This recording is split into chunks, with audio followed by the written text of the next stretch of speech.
अस्सलाम वालेकुम, welcome to my YouTube channel Saba chemist और मैं हूं आपकी प्रोफेसर सबास्तार। आज जो हम लोग डिस्कस कर रहे हैं वो है मैट्रिक्स सर्किट पार्ट यानी 10th क्लास का फर्स्ट चैप्टर जो कि मैट्रिक का बेसिकली है chapter number 9। Chapter number 9 chemical equilibrium.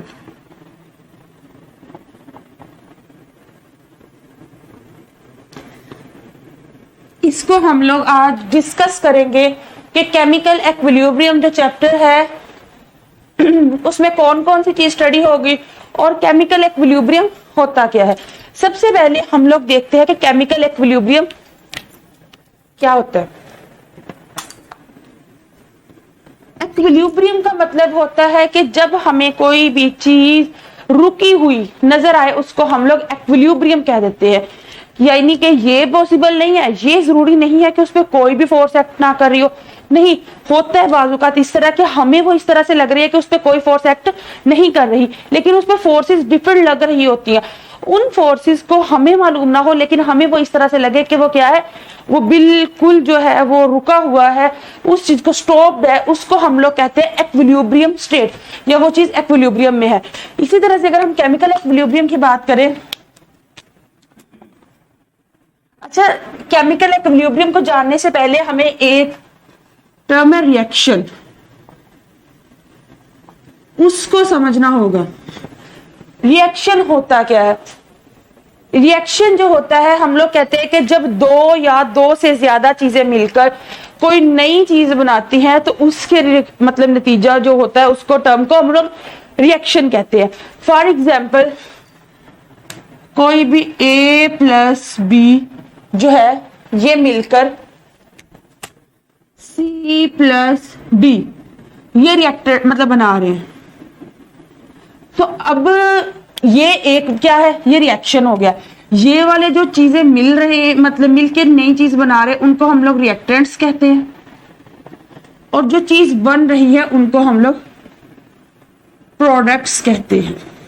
अब केमिकल इक्विलिब्रियम क्या है? केमिकल इक्विलिब्रियम हम कहते हैं कि no net change in reactants and products, कि जब रिएक्टेंट्स और प्रोडक्ट्स में कोई भी चेंजिंग ना आए, नेट चेंज कोई ना आए, तब हम लोग उसको केमिकल इक्विलिब्रियम का नाम देते हैं। ठीक है, केमिकल इक्विलिब्रियम इस चैप्टर का नाम है। उस चैप्टर को पढ़ने से पहले हमें केमिकल इक्विलिब्रियम के बारे में पता होना चाहिए। अच्छा ये वाला जो केमिकल इक्विलिब्रियम है ना, इस पे एक कंडीशन अप्लाई होती है, उसको कहते हैं in reversible reactions no net change in reactants products इसका केमिकल इक्विलिब्रियम। यानी केमिकल इक्विलिब्रियम अगर हम रिवर्सिबल रिएक्शंस के हिसाब से देखें तो वो क्या होती है, नेट चेंज कोई भी नहीं आ रही होती रिएक्टेंट्स में और प्रोडक्ट्स में। नेक्स्ट है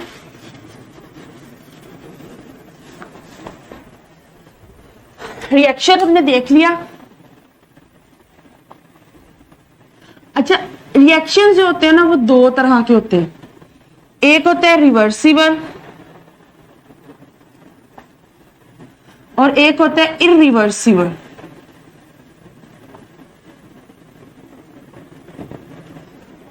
रिवर्सिबल और इरिवर्सिबल।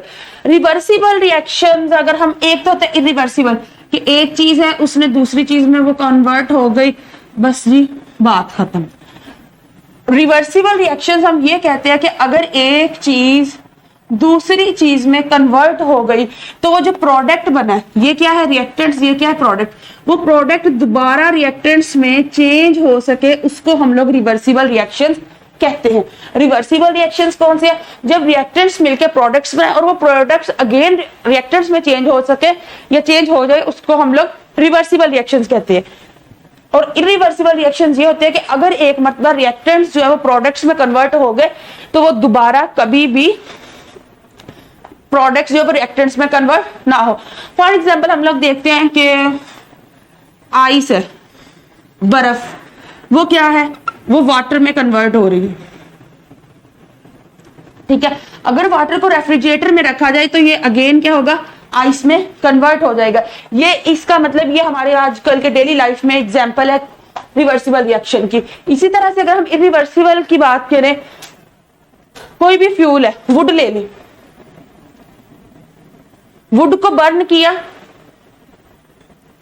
वो हीट में प्लस कार्बन डाइऑक्साइड वगैरह मतलब इसमें कन्वर्ट हो गया, एनर्जी में कन्वर्ट हो गया। तो जो कोयला बना है जिसको हम लोग कहते हैं हीट हो गया, कार्बन डाइऑक्साइड, वो अगेन वुड में कन्वर्ट नहीं हो सकती। कोई भी पेट्रोल वगैरह जब हम उसको जलाते हैं वो कार्बन डाइऑक्साइड में हीट में कन्वर्ट हो जाता है, वो दोबारा पेट्रोल में कन्वर्ट नहीं हो सकती। इस तरह की जो एग्जांपल्स है वो किसकी है, इरिवर्सिबल रिएक्शंस की है। ठीक है, ये हमारा था। रिएक्शंस क्या होते हैं, रिएक्शंस होते हैं कि जब कोई भी प्रोडक्ट्स मिलकर, कोई भी रिएक्टेंट्स मिलकर कोई नई चीज बनाते हैं जिनको हम प्रोडक्ट्स कहते हैं, उनको हम लोग रिएक्शंस कहते हैं। रिएक्शंस दो तरह के होते हैं, रिवर्सिबल रिएक्शंस और इरिवर्सिबल रिएक्शन। रिवर्सिबल रिएक्शंस वो होते हैं जिनमें रिएक्टेंट्स जब प्रोडक्ट्स बनाते हैं वो प्रोडक्ट्स दोबारा रिएक्टेंट्स में चेंज हो जाए तो उसको हम कहते हैं रिवर्सिबल रिएक्शंस। और इरिवर्सिबल रिएक्शंस वो होते हैं कि जिसमें रिएक्टेंट्स एक मरतबा कंप्लीटली तौर पर प्रोडक्ट्स में चेंज हो जाए, दोबारा रिएक्टेंट्स में चेंज ना हो, उनको हम लोग इरिवर्सिबल रिएक्शंस कहते हैं। इस चैप्टर में हम लोग रिवर्सिबल रिएक्शंस के मतलब अबाउट पढ़ेंगे कि रिवर्सिबल रिएक्शंस होते कैसे हैं, उसकी कुछ एग्जांपल्स हैं, उस पर कौन कौन से लॉज अप्लाई होते हैं। इस तरह से हम लोग मतलब कि रिवर्सिबल रिएक्शंस को डिटेल में पढ़ेंगे। अब है reversible reaction in dynamic equilibrium.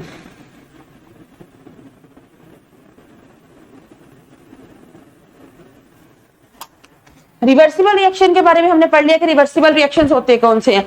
ठीक है, यानी रिएक्टेंट्स मिलकर प्रोडक्ट्स बनाओ और प्रोडक्ट्स अगेन रिएक्टेंट्स बनाए, वो रिवर्सिबल रिएक्शन होते हैं। अब डायनामिक इक्विलिब्रियम क्या है, डायनामिक का मतलब होता है कंटिन्यूअस, कंटिन्यूअस गोइंग ऑन। तो यानी जो मुसलसल चल रहा हो उसको हम लोग डायनामिक इक्विलिब्रियम कहते हैं। ठीक है, ये हो गया हमारा reversible reaction in dynamic equilibrium कहते हैं। इसमें उसने वो बताया है जो मैंने रिवर्सिबल और इरिवर्सिबल रिएक्शंस के बारे में कहा है कि कुछ रिएक्शंस ऐसे होते हैं जो कि जिसमें रिएक्टेंट्स है वो कंप्लीटली तौर पर प्रोडक्ट्स में कन्वर्ट हो जाते हैं, उसको हम लोग इरिवर्सिबल रिएक्शंस कहते हैं, यानी कि वो अगेन रिएक्टर्स में कन्वर्ट नहीं हो सकते। इसमें एक उन्होंने एग्जांपल दी है कि जब हाइड्रोजन और ऑक्सीजन मिलकर वाटर बनाते हैं। ठीक है, इसमें एक कैटलिस्ट प्लैटिनम यूज होती है। कहते हैं कि हाइड्रोजन और ऑक्सीजन के मिलकर क्या बना रहे हैं, वाटर बना रहे हैं। तो ये क्या है, ये एक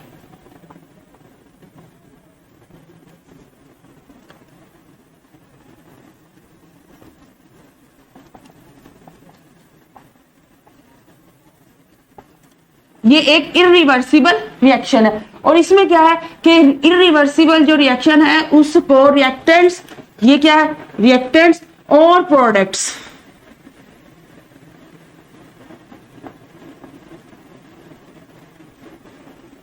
रिएक्टेंट्स और प्रोडक्ट्स के दरमियान वन हेडेड एरो, यानी एक ही तरफ एरो का मुंह हो, सर हो, ये वाला जो इसका है वन हेडेड एरो हो, जो कि ये जाहिर करे कि रिएक्टेंट्स जो है वो किस में कन्वर्ट हो रहे हैं, प्रोडक्ट्स में कन्वर्ट हो रहे हैं। ठीक है, इस तरह से जो होता है ये इरिवर्सिबल रिएक्शन है। लेकिन अगर हम बात करें रिवर्सिबल रिएक्शन की,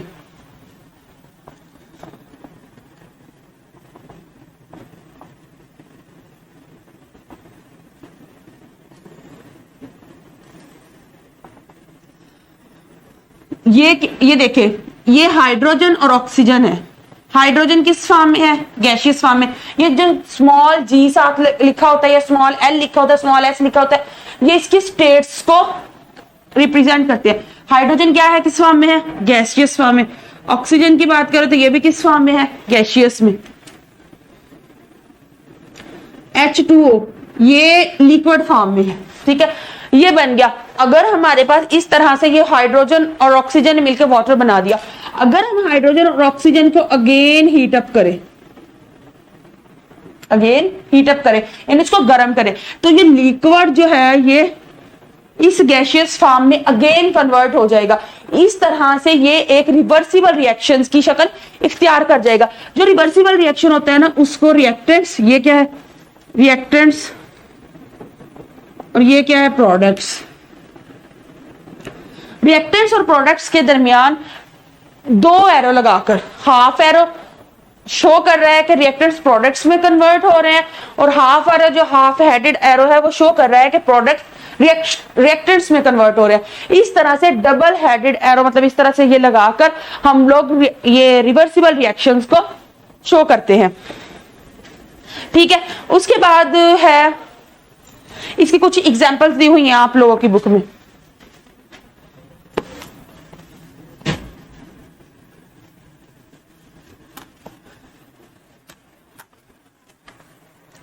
अब जस्ट हम रिवर्सिबल रिएक्शंस का देखेंगे। ठीक है, एक एग्जांपल उन्होंने दी हुई है कि अगर let suppose hydrogen and iodide, hydrogen है ये और ये आयोडीन है, ठीक हो गया, ये कन्वर्ट होकर हाइड्रोजन आयोडाइड बना रही है। ये जो आयोडीन होती है ना वो पर्पल कलर की होती है, बट जो हाइड्रोजन आयोडाइड है ये कलरलेस होती है। क्या कैसे होता है रिएक्शन के हाइड्रोजन और आयोडीन आपस में रिएक्शन करना स्टार्ट किया, वाजिया तौर पर आयोडीन का जो पर्पल कलर है वो वाजिया तौर पर देखा जाता है। आहिस्ता आहिस्ता जैसे जैसे रिएक्शन प्रोसीड होता है, जो प्रोडक्ट बनता जाता है वो क्या होता है, कलरलेस होता जाता है, यानी हमें जो पर्पल कलर आयोडीन का अपीयर हो रहा था, नजर हो रहा था, वो डिसअपीयर होना शुरू हो जाता है, नजर आना बंद हो जाता है। इस तरह से हाइड्रोजन और आयोडीन मिलकर हाइड्रोजन आयोडाइड बना रही है। अच्छा, अगर एक बंद फ्लास्क में हाइड्रोजन आयोडाइड हो, इसको मौका दिया जाए तो क्या होता है कि हाइड्रोजन आयोडाइड जो है वो अगेन हाइड्रोजन और आयोडीन इसमें कन्वर्ट हो जाता है। ये जो 2 है ये बैलेंसिंग के लिए होता है।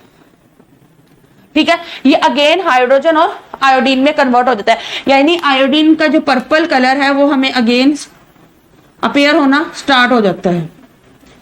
इस तरह से ये देखें, यहां पे क्या है, ये रिएक्टेंट्स है और प्रोडक्ट क्या बन रहा है, हाइड्रोजन आयोडाइड। इधर क्या है, ये रिएक्टेंट है और ये क्या बन रहे हैं, प्रोडक्ट्स। इस तरह जो रिएक्शंस होते हैं, मतलब ये जो पहले रिएक्टेंट्स होते हैं वो प्रोडक्ट्स बनते हैं। इस तरह के रिएक्शंस को हम लोग कहते हैं फॉरवर्ड रिएक्शन।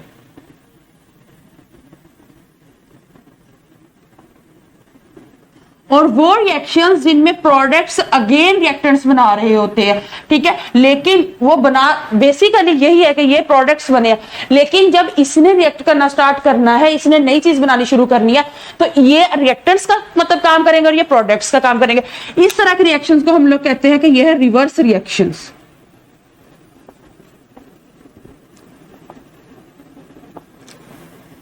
ये इस तरह सा। अच्छा, यहां में ना कुछ उन्होंने ग्राफिकली रिप्रेजेंट भी किया हुआ है रिवर्सिबल रिएक्शंस को।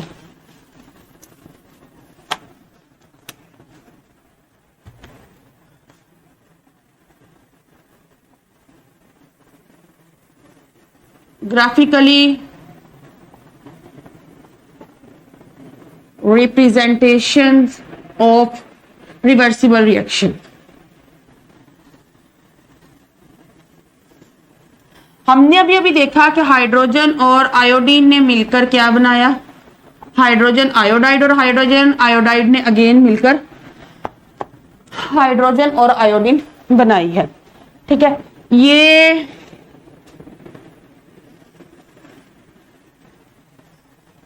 अब हम लोग ग्राफ बनाने लगे हैं। ठीक है, ग्राफ में क्या है, ये है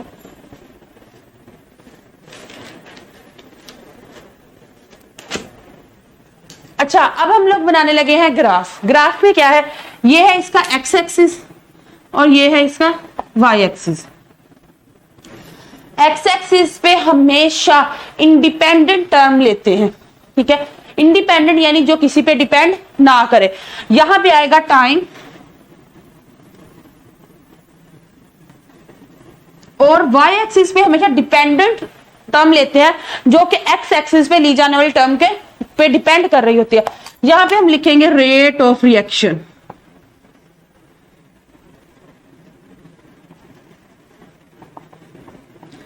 अच्छा, यहां पे हम लोग यहां से रिवर्स रिएक्शन होता है, यहां पे क्या होता है फॉरवर्ड रिएक्शन। शुरू शुरू में फॉरवर्ड रिएक्शन बहुत तेजी से होता है,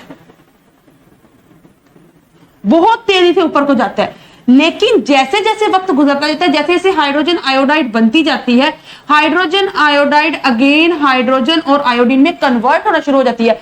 यानी कि ये हम लोग शो करें रेट ऑफ फॉरवर्ड रिएक्शन, ये रेट ऑफ फॉरवर्ड रिएक्शन है ये वाला, ठीक है। अब ये देखें, इसका क्या था कि पहले यहां से अमाउंट जो थी हाइड्रोजन आयोडाइड के बनने की वो बहुत तेजी से अप हुआ है, लेकिन आहिस्ता आहिस्ता जैसे जैसे टाइम गुजरता गया उसकी जो थी लाइन क्या होगी स्ट्रेट होना शुरू हो गई, यानी ऊपर को जाती जाती स्ट्रेट होना शुरू हो गई, उसका रेट क्या था कम होना शुरू हो गया। इसी तरह रिवर्स रिएक्शन का क्या था, पहले रेट जो था वो कम हो रहा है, लेकिन एक वक्त ऐसा आया कि उसका रेट जो था रेट ऑफ फॉरवर्ड रिएक्शन के बराबर आ गया। ये क्या है, रेट ऑफ रिवर्स रिएक्शन। अच्छा, इससे हमने इस ग्राफ से क्या अखज किया, हम लोगों ने इस ग्राफ से ये अखज किया कि शुरू शुरू में हाइड्रोजन आयोडाइड के बनने की अमाउंट जो थी वो बहुत ज्यादा थी, लेकिन हाइड्रोजन और आयोडीन की अगेन बनने की अमाउंट जो थी वो बिल्कुल सिफर थी। लेकिन जैसे जैसे वक्त गुजरता गया हाइड्रोजन आयोडाइड जो था वो बनता गया, हाइड्रोजन आयोडाइड अगेन हाइड्रोजन और आयोडीन में कन्वर्ट होता गया, यानी जो ये फॉरवर्ड रिएक्शन था ये तो हो ही रहा था, इसका जो था वो कम होता गया रेट, लेकिन रिवर्स रिएक्शन का रेट क्या होता गया ज्यादा होना शुरू हो गया। फिर एक वक्त ऐसा आया कि जितनी हाइड्रोजन और आयोडीन थी अमाउंट उतनी ही हाइड्रोजन और आयोडीन की अमाउंट थी, यानी 50-50% लगा लें, 50% हाइड्रोजन आयोडीन और 50% ही हाइड्रोजन आयोडाइड थी, 50% रिएक्टेंट्स थे और 50% ही प्रोडक्ट्स थे। जितने रिएक्टेंट्स बन रहे थे एट द सेम टाइम उतने ही प्रोडक्ट्स बन रहे थे। इस तरह से उन दोनों का जो रेट था रेट ऑफ रिवर्स रिएक्शन बराबर हो गया रेट ऑफ फॉरवर्ड रिएक्शन के। इन डायनामिक इक्विलिब्रियम अगर हम देखें तो कहते हैं कि डायनामिक इक्विलिब्रियम में rate of forward reaction is equal to the rate of reverse reaction.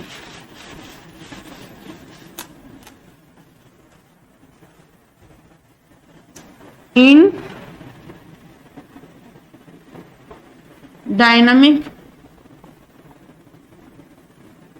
equilibrium rate of forward reaction is equal to rate of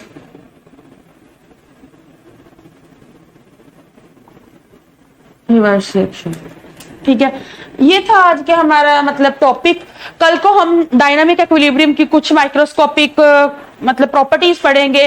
forward reverse जो हमने रिवर्सिबल और इरिवर्सिबल में आज फर्क पड़ा है, कल को हम लोग फॉरवर्ड और रिवर्स रिएक्शंस में फर्क को थोड़ा बहुत डिस्कस करेंगे। ठीक है, कल को डायनामिक इक्विलिब्रियम के तफसीली जो बाकी रह गया उसका मुताला करेंगे। अगर पसंद आई हुई तो वीडियो को लाइक जरूर कीजिएगा, शेयर करना मत भूलिएगा, और अगर कोई समझ नहीं आई तो कमेंट बॉक्स में कमेंट जरूर करिएगा।